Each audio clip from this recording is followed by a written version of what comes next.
जय श्री हरि। राधे राधे। हिंदू धर्म में कार्तिक के महीने को बेहद महत्वपूर्ण और पवित्र माना गया है। इस महीने में ब्रह्म मुहूर्त में स्नान करने, तुलसी पूजा करने और भगवान श्री कृष्ण की पूजा करने और दीप दान करने का बड़ा ही महत्व है। मान्यता है कि कार्तिक मास में भगवान कृष्ण और देवी राधा की विधि विधान से पूजा करने, भोग लगाने और व्रत कथा पढ़ने से पूरे साल उनका आशीर्वाद मिलता है।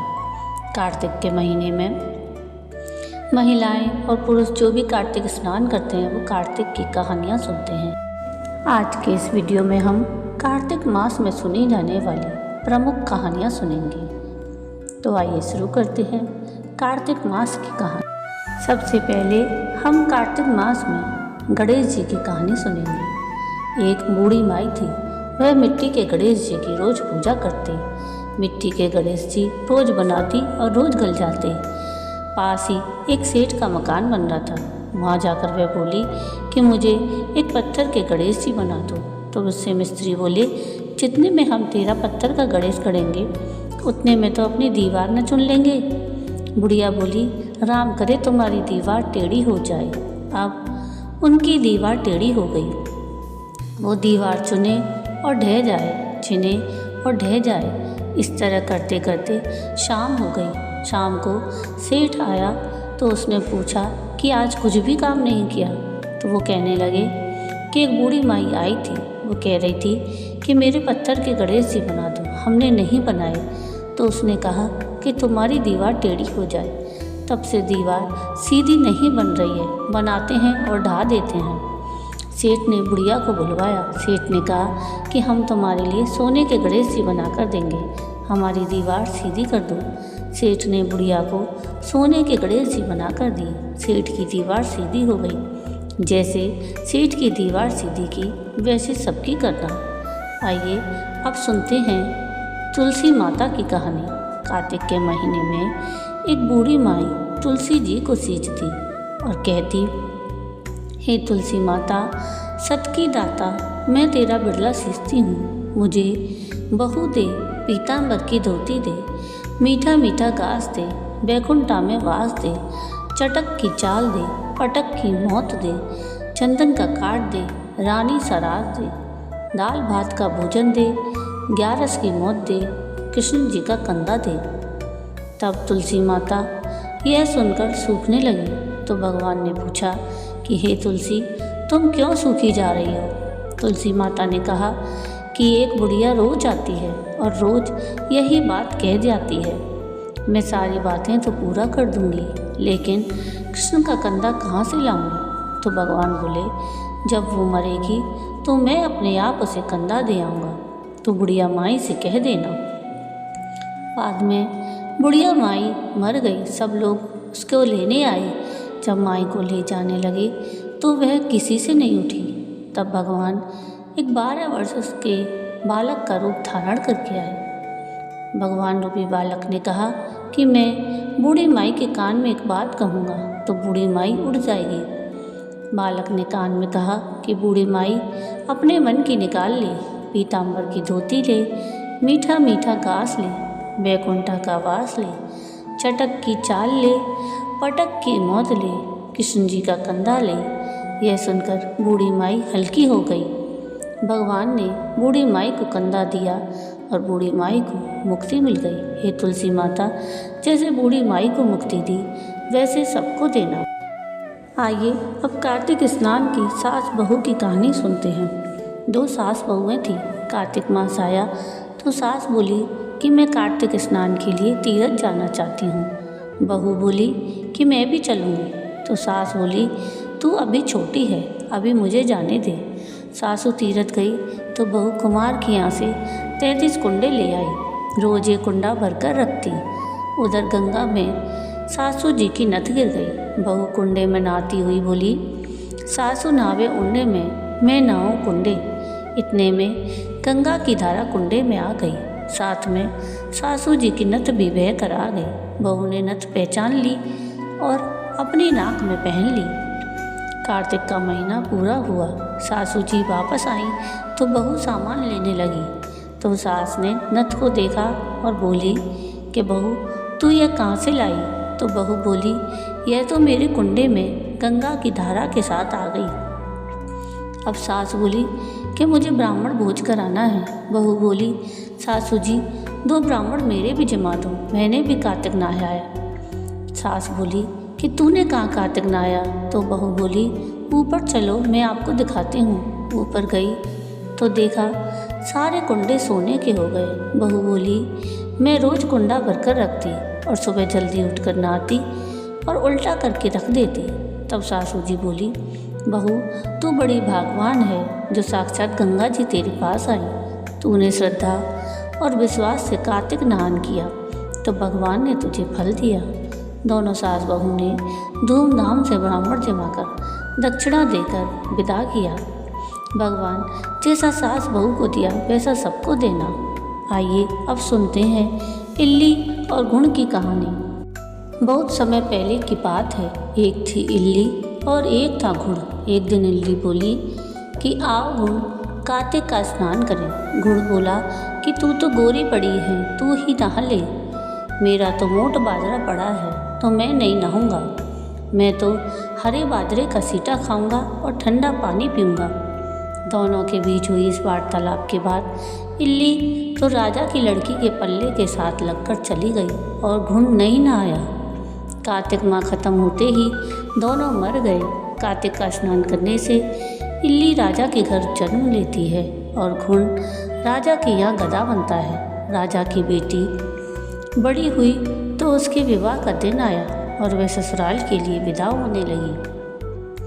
विदा होने के समय अचानक ही बेटी की बैलगाड़ी रुक गई तो राजा रानी दोनों बोले कि यह बैलगाड़ी क्यों रुक गई? बेटी तुझे जो मांगना है मांग ले।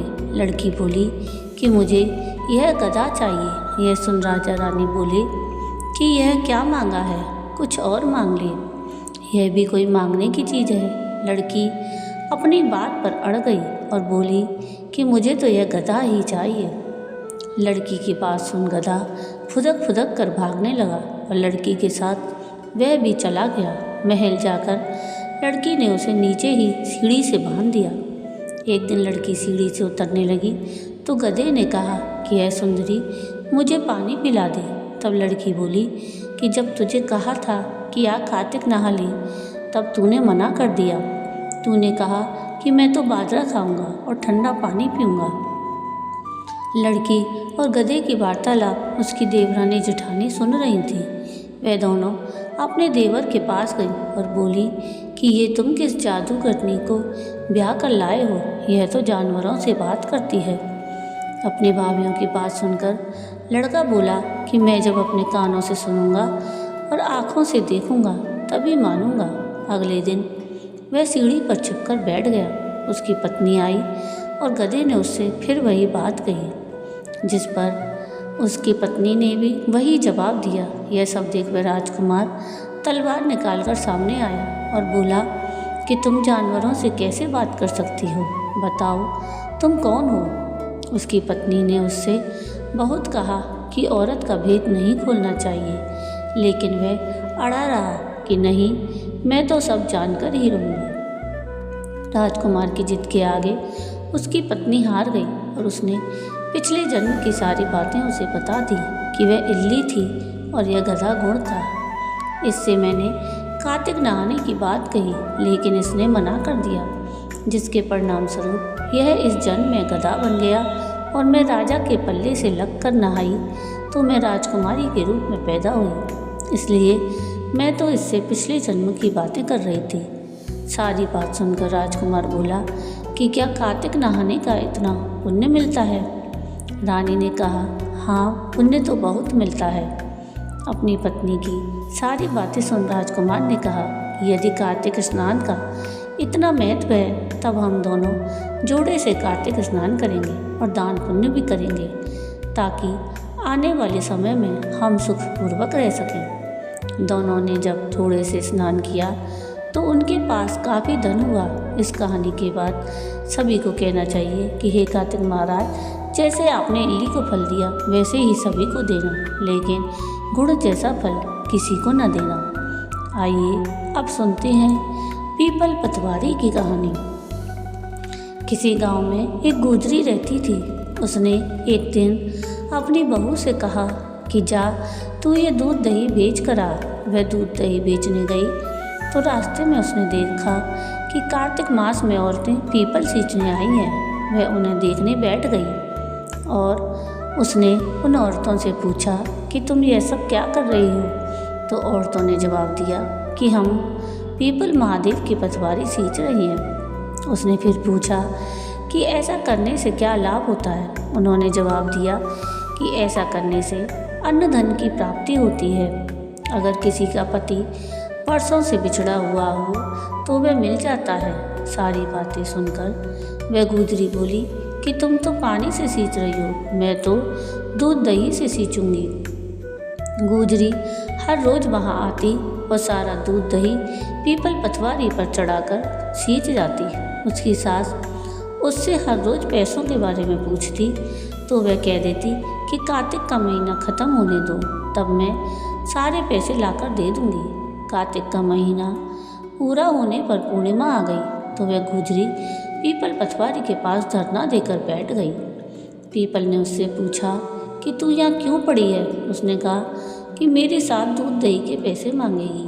पीपल ने कहा कि मेरे पास पैसे नहीं हैं, ये बाटे डंडे पत्ते और पान पड़े हैं, ये सब ले जा और गुल्लक में रख देना। घर जाने पर सास ने पूछा कि पैसे लाई है। तब उसने कहा कि मैंने गुल्लक में रख दिए हैं। सास ने गुल्लक खोलकर देखा तो उसकी आंखें फटी रह गईं। गुल्लक में हीरे मोती जगमगा रहे थे।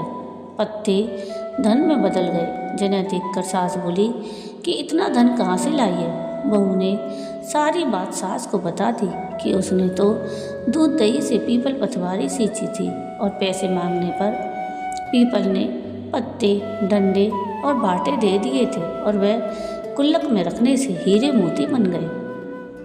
बहू की बात सुनकर सास बोली कि मैं भी पीपल पतवारी सींचूंगी। सास दूध दही तो बेच आती और दूध दही की हांडी धोकर पीपल पतवारी में रखाती। घर आकर वह बहू से कहती कि तू मुझसे पैसे मांगना। बहू कहती कि कभी बहू भी सास से पैसे मांगती है क्या। सास के बार बार कहने पर आखिरकार बहू ने सास को पैसे लाने के लिए कहा तो वह पीपल के पास धरना देकर बैठ गई। पीपल ने बाटे पत्ते डंडे और पान उसे भी दिए और उसने गुल्लक में जाकर रख दिए। बहू ने गुल्लक फोड़ा तो देखा कि उसमें कीड़े मकोड़े चल रहे थे। गुजरी ने अपनी सास से पूछा कि ये सब क्या है। सास कीड़े देखकर बोली कि पीपल पतवारी ने तुझे धन दिया, लेकिन मुझे कीड़े क्यों दिए। इस पर सभी औरतें बोली कि तुम्हारी बहू ने सच्चे मन से किया, लेकिन तूने धन के लालच में ये सब किया। इसलिए हे पतवारी माता, जैसा आपने बहू को दिया वैसा ही अपने भक्तों को देना। आइए अब सुनते हैं लपसी तपसी की कहानी। प्राचीन समय की बात है। एक गांव में एक लपसी रहता था और एक तपसी रहता था। तपसी सदा भगवान की सेवा में लीन रहता, लेकिन लपसी सवा सेर दही की लस्सी बनाता, भगवान को भोग लगाता और पी जाता। एक दिन की बात है, दोनों में बहस छिड़ गई कि कौन बड़ा है। लपसी कहता मैं बड़ा, तो तपसी कहता मैं बड़ा, क्योंकि मैं सारा दिन भगवान की भक्ति में रहता हूँ। नारद मुनि ने लपसी तपसी को लड़ते देखा तो लड़ने का कारण पूछने लगे। तब तपसी बोला कि मैं बड़ा हूँ, लेकिन लपसी नहीं मान रहा। लपसी बोला कि मैं बड़ा हूँ, ये तपसी नहीं मान रहा। नारद जी बोले कि इसका फैसला तो मैं कल कर दूँगा। अगले दिन तपसी रोज की तरह सुबह स्नान कर लौट रहा था तो नारद जी ने उसके आगे 1.25 करोड़ की अंगूठी फेंक दी। तपसी ने इधर उधर देखा और वह अंगूठी उठाकर फिर तपस्या करने बैठ गया। लपसी रोज की तरह आया और 1.25 सेर दही की लस्सी बनाई, उसे लोटे में घुमाया और भोग लगाकर पी गया। तभी नारद जी आए और उन्होंने कहा कि लपसी बड़ा है। तपसी ने इसका कारण पूछा तो नारद जी कहने लगे कि तेरे घोड़े के नीचे 1.25 करोड़ की अंगूठी पड़ी है, तूने इसे चुराया है, जिससे तेरी तपस्या भंग हो गई है। तब से हाथ जोड़ नारद जी के सामने खड़ा हो गया और बोला कि मेरी तपस्या का फल किस प्रकार मुझे मिल सकता है। नारद जी कहने लगे कि तेरी तपस्या का फल कार्तिक नहाने वाली ही दे सकती है। नारद जी फिर से कहने लगे कि कार्तिक माह की कहानी सुनने के बाद जो तेरी कहानी नहीं सुनेगा या कहेगा उसके कार्तिक स्नान का फल खत्म हो जाएगा। तो ये थी कार्तिक माह की लपसी तपसी की कहानी। आइए अब सुनते हैं गंगा जमुना की कहानी। प्राचीन समय में एक गांव था जिसमें दो बहनें रहती। एक बहन का नाम गंगा था और दूसरी का नाम जमुना था। एक बार दोनों बहनें एक साहूकार के खेत से गुजर रही थी तो जमुना ने 13 दाने के जौ तोड़ लिए, जिसे देख गंगा बोली कि तुझे तो ग्रहण लग गया, तूने चोरी की है। इस पर जमुना बोली कि अब मेरा ग्रहण कैसे धुलेगा। गंगा ने कहा कि तुझे 12 साल तक साहूकार की यहाँ नौकरी करनी पड़ेगी, तभी तेरा पाप धुलेगा और ग्रहण से मुक्ति मिलेगी।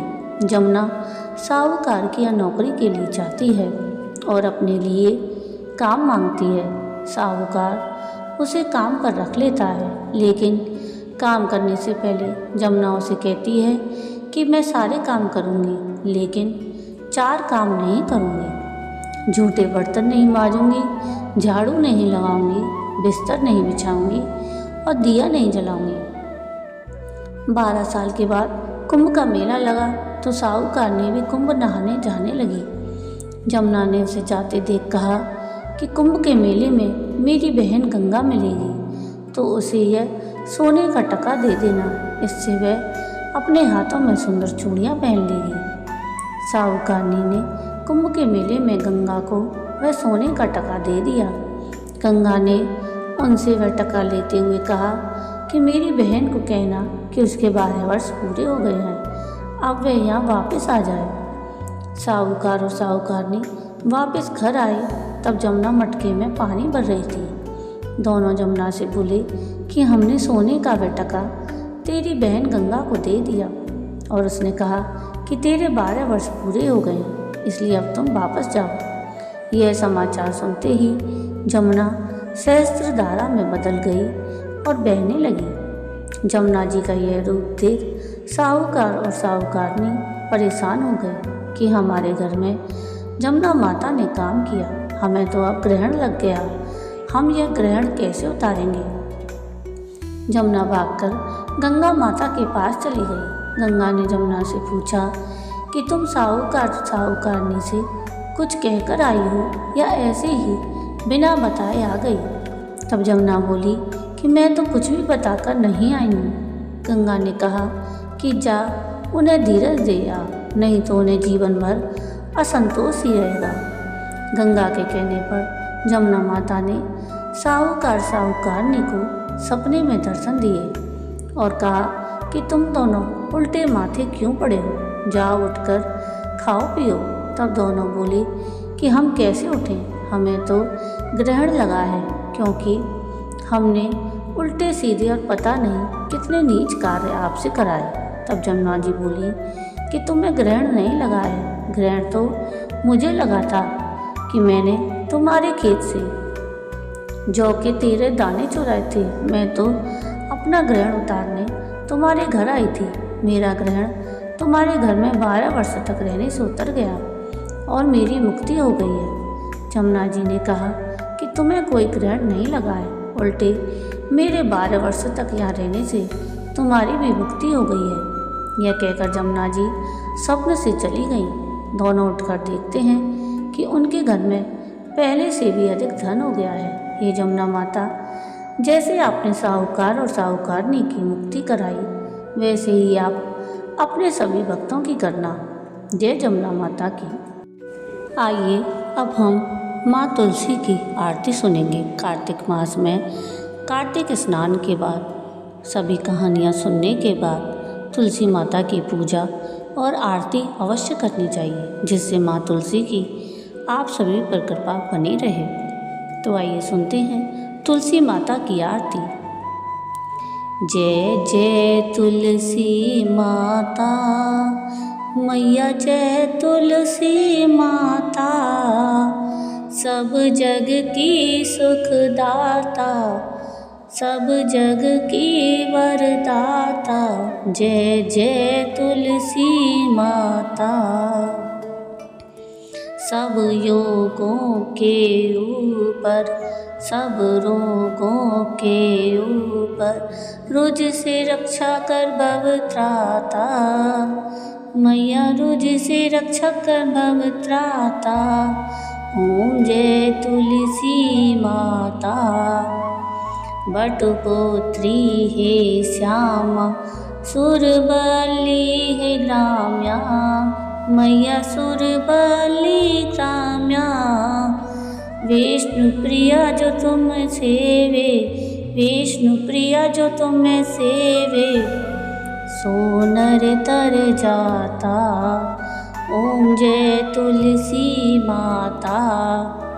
हरि के शीस विराजत, त्रिभुवन से हो वंदित, माता त्रिभुवन से हो वंदित। पतित जनों की तारिणी विख्याता, पतित जन की तारिणी विख्याता, जय जय तुलसी माता।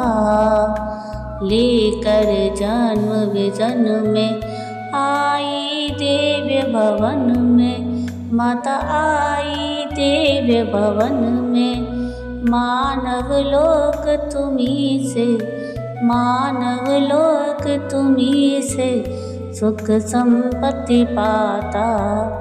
ओम जय तुलसी माता। हरि को तुम अति प्यारी, श्याम वरण तुम्हारी, माता श्याम वरण तुम्हारी। प्रेम अजब है उनका, प्रेम अजब है उनका, तुमसे कैसा नाता। ओम जय तुलसी माता। जय जय तुलसी माता, मैया जय तुलसी माता। सब जग की सुखदाता, सब जग की वरदाता, जय जय तुलसी माता। तो ये थी कार्तिक स्नान की कहानियाँ और तुलसी माता की आरती। आपको आज का ये वीडियो कैसा लगा मुझे कमेंट करके ज़रूर बताइएगा। और अगर आपको आज का मेरा ये वीडियो पसंद आया हो तो प्लीज़ इसको लाइक शेयर ज़रूर कीजिएगा और प्लीज़ मेरे चैनल को सब्सक्राइब कीजिएगा और कमेंट में राधे राधे ज़रूर लिखिएगा। वीडियो पूरा देखने के लिए थैंक यू। राधे राधे।